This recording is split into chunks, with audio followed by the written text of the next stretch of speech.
I'm going to tell you something that I discovered after 5 decades of watching rich and poor people make financial decisions, and that goes against everything you hear about financial education. The difference between those who accumulate real wealth and those who spend their lives working to pay bills has nothing to do with how much you earn, which college you attended, or whether you were born with a silver spoon. It has to do with a single mental distinction that separates these two groups, and that you can see working in real time every time someone opens their wallet. The poor buy what they want, the rich buy what they need.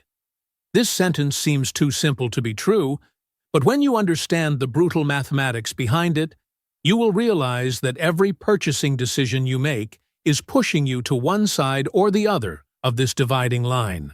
At Bridgewater, we've spent 40 years analyzing the financial behavior patterns of thousands of individuals, from executives making millions to families living on $2,000 a month. And we've discovered something disturbing. No matter how much money enters these people's accounts, the mental pattern of spending determines the final result with mathematical precision. I've seen people making $200,000 a year end up broke, and I've seen people making $40,000 build $1 million in wealth in 20 years. The difference wasn't in income, it was in mental programming about what constitutes a need versus a want. And if you're not already subscribed to this channel, subscribe now, because what I'm going to share in the coming weeks about the mental patterns that build and destroy wealth could be the difference between you dying rich or dying depending on someone else to pay your bills. Let me show you the exact math of how this distinction between wanting and needing destroys or builds fortunes over decades. When you buy something you want but don't need, you are not just spending the money on that item, you are killing the future compound value of that money multiplied by 30 or 40 years. A $50,000 car that you want but don't need doesn't cost $50,000. It costs $420,000 in lost equity over 30 years if you consider compound returns of 7% per year. A house $300,000 bigger than you need doesn't cost an extra $300,000. It costs $2.5 million in lost equity in the same window of time, not to mention the invisible costs of maintenance, taxes, insurance, and opportunity. The poor person looks at the sticker price and asks himself, "Can I pay the installment this month?" The rich person looks at the same item and asks how much future wealth I am sacrificing to have this now, and that item moves me closer or further away from my long-term goals. This difference in question seems subtle, but when you multiply it by 100 purchasing decisions per year times 30 years of professional life, you have 3,000 decisions, and each one either builds or destroys your financial future. At Bridgewater, we developed a framework for evaluating spending decisions that I still use today, and that has saved my wealth from being destroyed by wants disguised as needs dozens of times over the past few decades. I call this the 3 questions test. First question, does this item solve a real problem or create a temporary sensation? Second question, if I don't buy this today, what is the real cost to my life in 6 months? Third question, if I invest this money instead of spending, how much future freedom am I buying? When you apply these 3 questions with brutal honesty, 90% of purchases you thought were necessities turn out to be emotional wants in disguise. And I want to know from you, where you are watching this video. Leave a comment telling me your city and country, because this mental pattern of confusing wants with needs is global, and I want to understand who is paying attention to different parts of the world while making decisions that will define whether they will die rich or poor. Now, let me tell you 2 real stories of people I knew personally that perfectly illustrate where each side of this mental line takes you over the decades. The first story is about an executive I'm going to call Michael because I can't use his real name for privacy reasons, but everything I'm going to tell you happened exactly as I'm describing.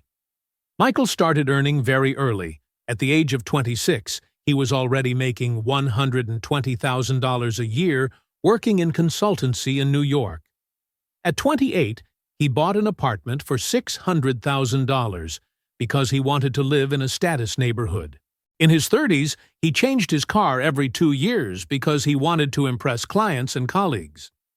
At 35, he was earning $250,000 a year and bought a $1,200,000 house because he wanted his children to study at a private school costing $25,000 a year. Michael never did anything illegal or stupid in the traditional sense. He simply bought whatever he wanted because he could pay the installments. At 42, when his company underwent restructuring and he lost his job, Michael discovered that he had a net worth of only $80,000, despite having earned more than $3.5 million over his 16-year career. How is this possible? The math is brutal, but simple. Michael spent 93% of everything he earned on things he wanted but didn't need. New car every 2 years cost him $60,000 in depreciation every cycle. The bigger house he needed was costing him an extra $8,000 a month in mortgage, taxes, and maintenance. Private school cost $50,000 a year for 2 children. Resort vacations because I wanted to make memories cost $20,000 a year. Branded clothes because I worked in a corporate environment cost $15,000 a year. Restaurants 3 times a week because he was always too tired to cook cost $18,000 a year. When you add up all of Michael's wants over 16 years, he destroyed approximately $2,800,000 in potential wealth. If he had invested half of what he spent in desires with a modest return of 7%, he would have $1,400,000 by 42. Instead, he had $80,000 and absolute panic about the future. The second story is about a woman I'll call Sarah, who I met through a mutual friend in 2003. Sarah was a nurse earning $45,000 a year in Boston, an expensive city to live on that salary.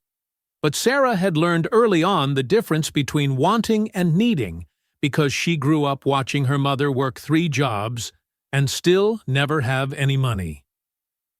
At 24, Sarah lived with 2 roommates to pay just $700 in rent a month instead of the $2,000 she could spend living alone.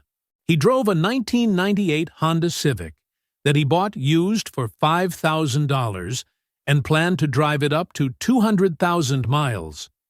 I brought lunch to work 5 days a week, saving $300 a month. She cut her own hair and did her own nails, saving $120 a month. I bought clothes at thrift stores and sales, never paying full price for anything. With these choices, Sarah was able to invest $1,200 a month, 26% of her gross income, in simple index funds. At 35, Sarah had $300,000 invested. At 45, he had $800,000.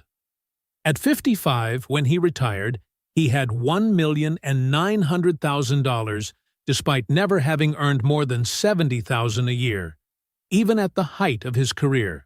The difference between Michael and Sarah was not luck, education, connections, or intelligence. It was a single thing: mental clarity about the difference between wanting and needing consistently applied to thousands of decisions over decades. Michael destroyed $3.5 million asking, "Can I pay this?" Sarah built $1,900,000 asking, "Do I need this, or do I just want this?" This question difference created a difference of $2,200,000 in ending wealth between 2 people who started from not-so-different points. Now let me give you the framework I've used for 40 years to never confuse wants with needs, and that can save you from following Michael's path instead of Sarah's path. The framework is called Hierarchy of Financial Needs, and it works like a pyramid, where you can only move up to the next level after completing the previous level. Level 1 is basic survival, and includes just 4 things: safe and functional housing, not luxury, Nutritious food, not gourmet. Reliable transportation, not impressive. Basic health care, not cosmetic treatments. If you are spending more than 50% of your income in these four categories, you are confusing wants with needs within them. Apartment costing $1,500 when you could live well for $900 is not a need for housing. It is a desire for status. Restaurant 3 times a week when you could cook is not need for food, is desire for convenience. $40,000 car when you could have reliable transportation for $15,000. It's not a need for transportation, it's a desire to impress. Level 2 is building protection and includes 3 things: emergency reserve of 6 months of expenses, adequate health insurance, life insurance if you have dependents. If you haven't completed Level 2, you are not allowed to go up to Level 3 because you are building castle on sand foundation. 92% of the people I've met who consider themselves middle class, and they're jumping straight from incomplete Level 1 to Level 4 by buying luxuries while they don't even have 3 months of emergency savings. This is not financial management. It is financial Russian roulette. Level 3 is building freedom and includes investments that generate future passive income. This level requires a minimum of 15% of your income going into assets that appreciate in value over time, stocks, income real estate, businesses, education that increases your earning capacity.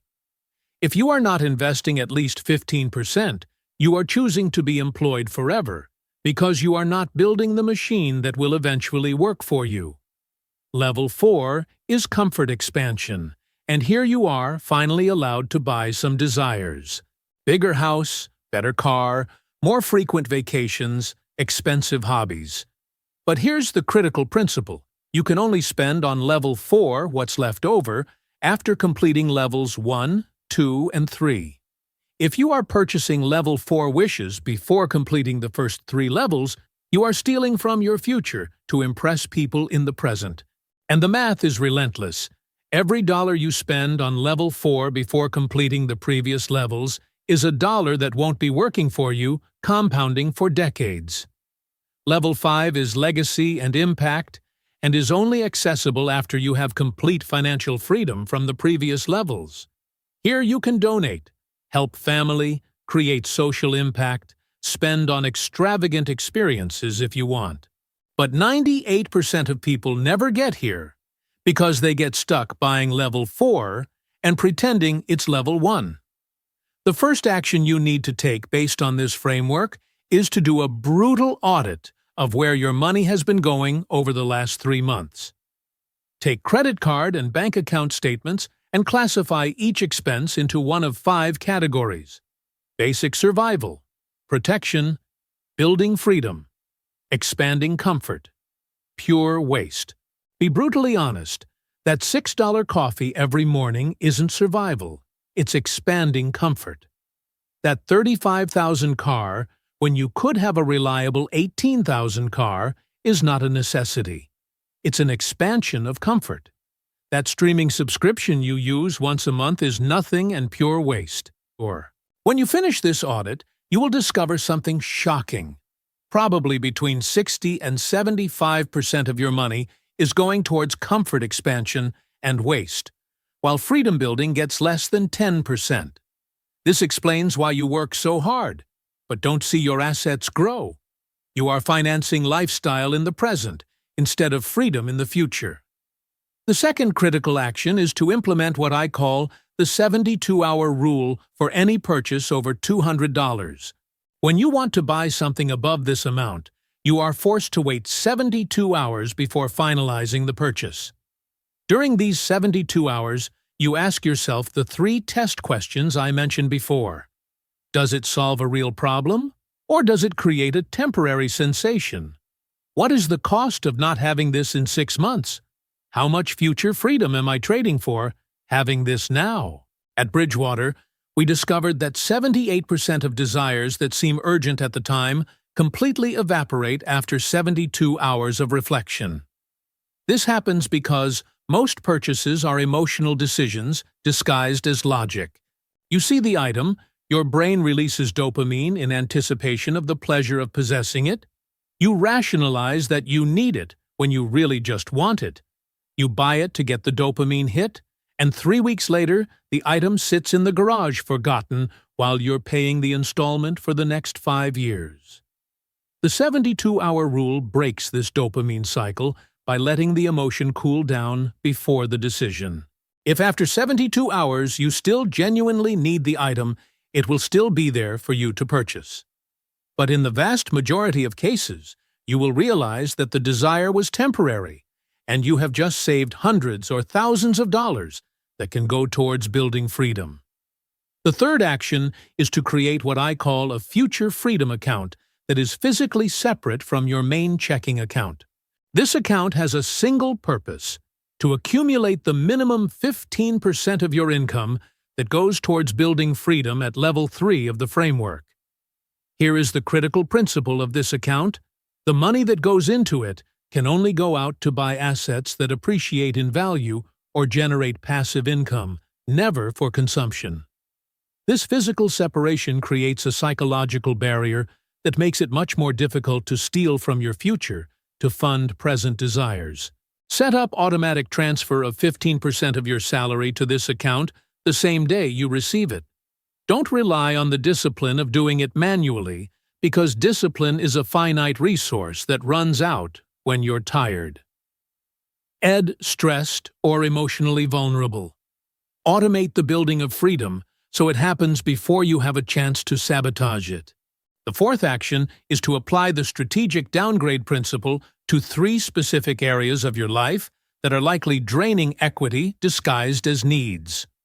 First area is housing. If you are spending more than 30% of gross income on housing, you are sacrificing future freedom for present comfort. Downgrading could mean moving to a less trendy neighborhood, accepting a smaller apartment, having a roommate for a few years, or simply not making the upgrade you were planning. I lived in a 45-square-meter apartment until I was 32, when I was already earning well, because I understood that every extra square meter that I didn't need was a future asset that I was preserving.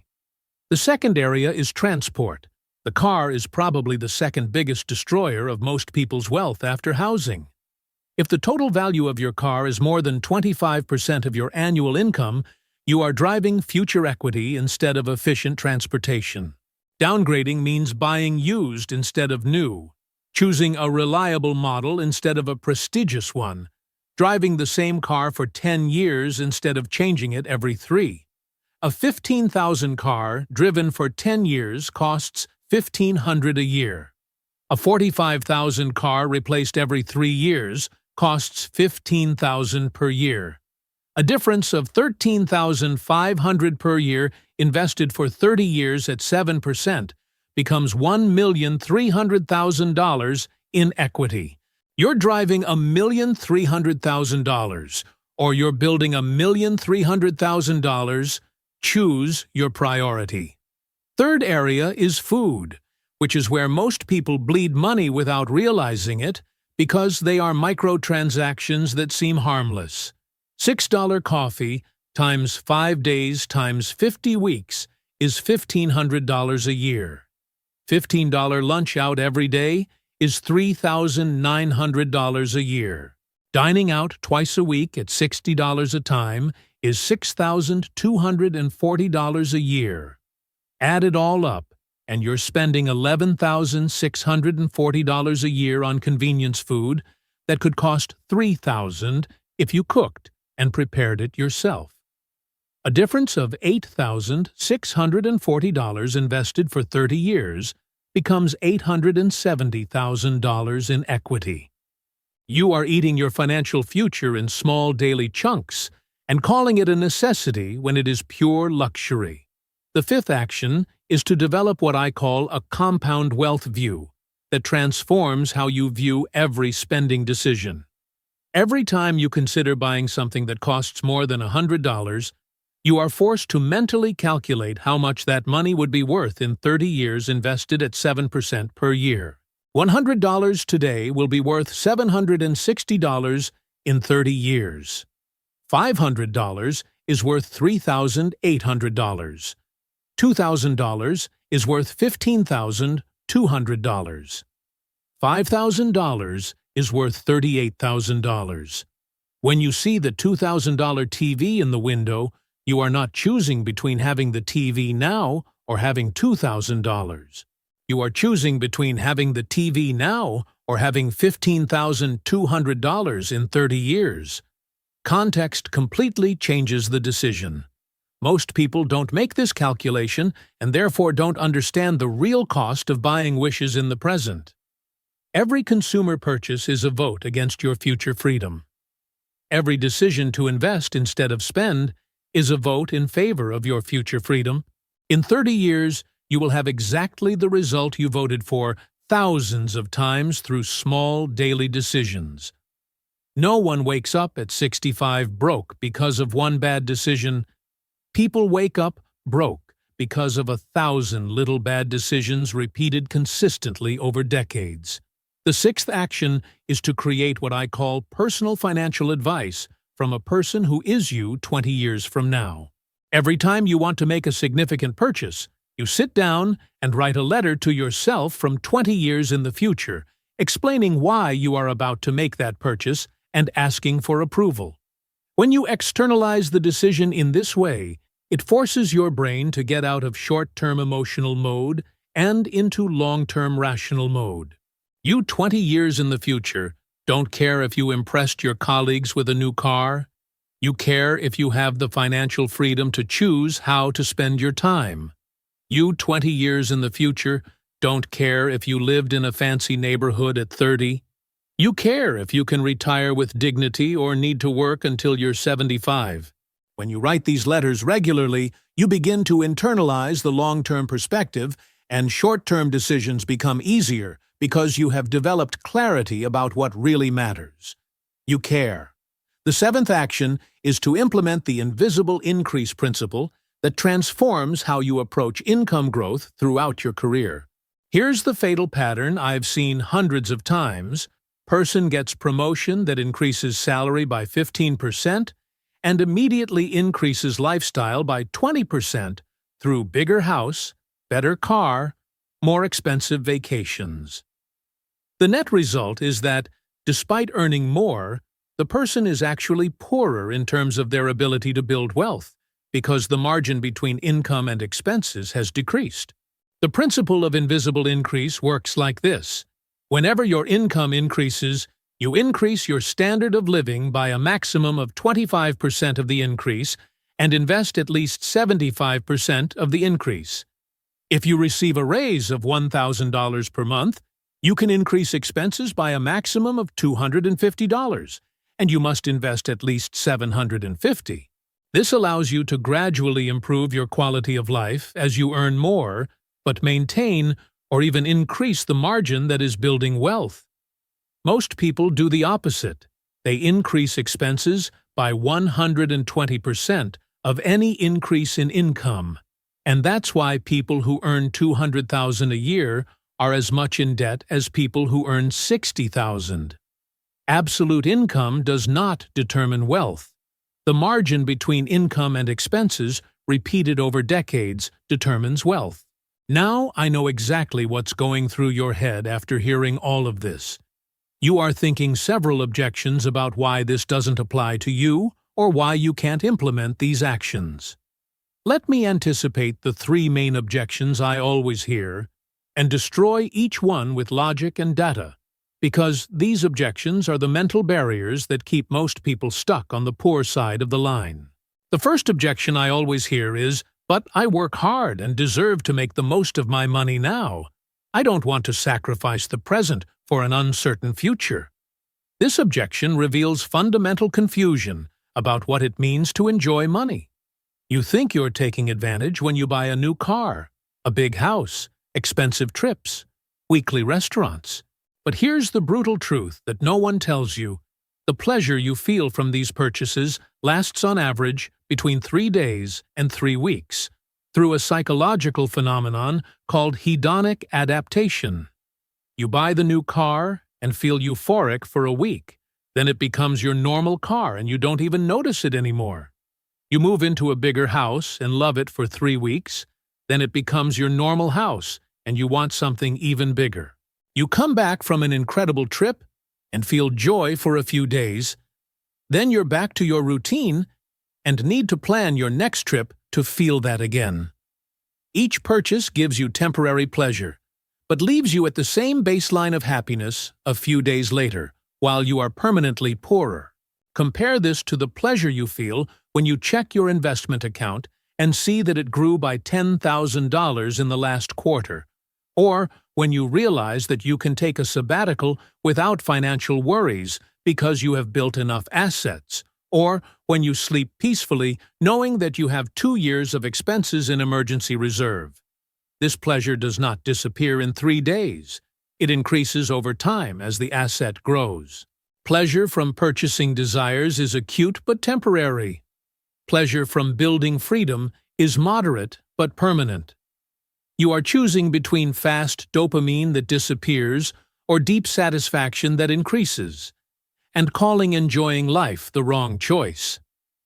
At Bridgewater, we study reported happiness of thousands of individuals across different income and wealth ranges. We found that people with high wealth but moderate income report consistently higher levels of satisfaction than people with high income but low wealth. Why? Because financial freedom gives you a feeling of control over your life that no status purchase can replicate. You are not sacrificing present for future when you build wealth. You are choosing deep, growing satisfaction over superficial, diminishing euphoria. Second objection is, I don't earn enough to invest 15%. I can barely pay basic bills. This objection sounds reasonable on the surface, but when you look at these people's actual finances, you discover that it is self-deception.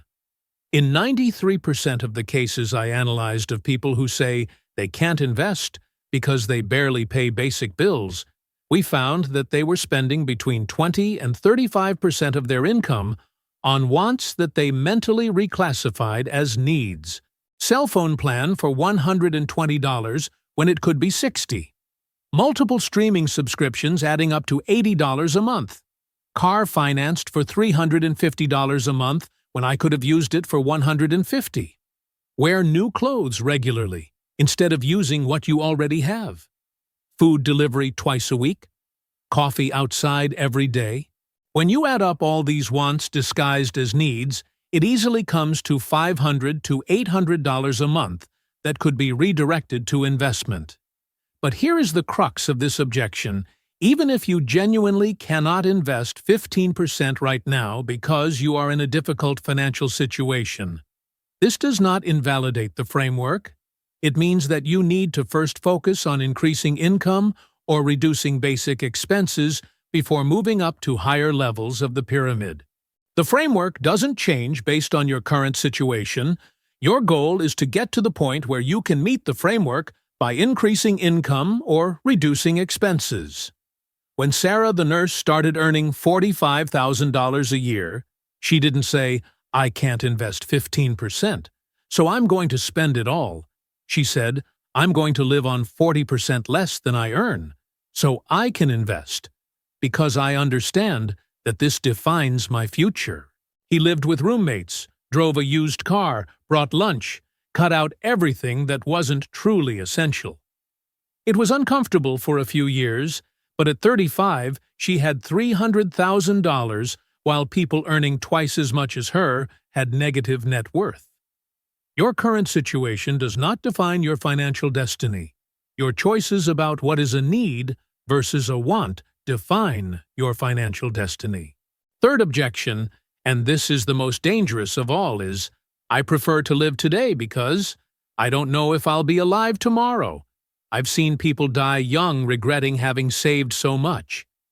This objection is emotional disguised as philosophical wisdom, but I'm going to destroy the logic of it with a simple thought experiment. Imagine that I offer you 2 options.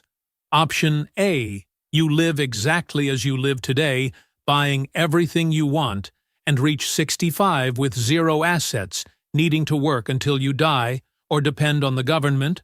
Or option B, you reduce expenses by 25% for the next 20 years by investing the difference and reach 65 with $1.5 million being able to choose whether you want to work or travel the world. If you die at 50, it doesn't make any difference which option you chose. You're dead anyway. But if you live to 80 and chose option A, you will spend 15 years in financial misery, regretting every dollar you spent on temporary desires when you could have bought permanent freedom. The asymmetric risk is obvious. If you save and die early, the cost is that you had a few fewer experiences. If you spend everything and live a lot, the cost is decades of financial suffering. You are making an irrational bet against your own longevity and calling it living in the present. Furthermore, this objection completely ignores that building wealth increases your quality of life today, not just in the future. When you have 6 months of emergency savings, you sleep better every night. When you have investments growing, you feel progress and purpose. When you are not in debt, you have less stress and more energy. Financial freedom doesn't start at 65 when you retire. Financial freedom starts the day you have enough financial margin to not live month to month in panic. Living for today doesn't mean spending everything you earn on ephemeral experiences. Living for today means making choices today that expand your options tomorrow instead of limiting them. Now here's the final truth I need to tell you about this mental distinction between buying what you want versus buying what you need. I spent 5 decades observing the financial behavior of thousands of people, from billionaires to middle-class families, and discovered that this distinction isn't just the difference between getting rich or staying poor. It's the difference between having control over your life or being controlled by circumstances. Every time you buy something you want but don't need, you are voting for less control in the future. Every time you postpone desire and invest the difference, you are voting for more control in the future. In 30 years, you will have exactly the level of control you voted for through thousands of small decisions. The poor person wakes up at 65, discovering that he has no choice. He has to continue working whether he wants to or not, because he hasn't built anything that works for him. The rich person wakes up at 65 and can choose to work if he wants, or travel, or start a new project, or simply spend time with grandchildren. The difference was not luck. The difference was a question repeated thousands of times. Do I need this, or do I just want this? If this content made you rethink how you classify needs versus desires, leave a like now because this helps the algorithm get this message to more people who are confusing temporary status with permanent security. And if you're not yet subscribed, sign up and activate the bell, because in the next videos, I'll break down exactly how to build each level of the hierarchy of financial needs with specific strategies that can completely transform your wealth trajectory over the next 20 years. The line that separates rich from poor is not drawn by how much you earn, but by how many times you choose what you need over what you want, multiplied by decades of decisions. Consumption cycles don't care if you understand behavioral economics. The mathematical consequences of spending versus investing don't wait for you to feel comfortable to act. The truth is that every time you open your wallet, you are deciding your financial future, and most people are unconsciously deciding to become poor by purchasing 3-day temporary freedom instead of 30-year permanent freedom. You can continue confusing wants with needs and reach 70 by working to pay rent. Or you can start today by asking the right question before every purchase and reach 70 by choosing how you want to spend each day. The wealth you don't build today is the freedom you won't have tomorrow. And no purchase of status is worth trading decades of control for weeks of dopamine.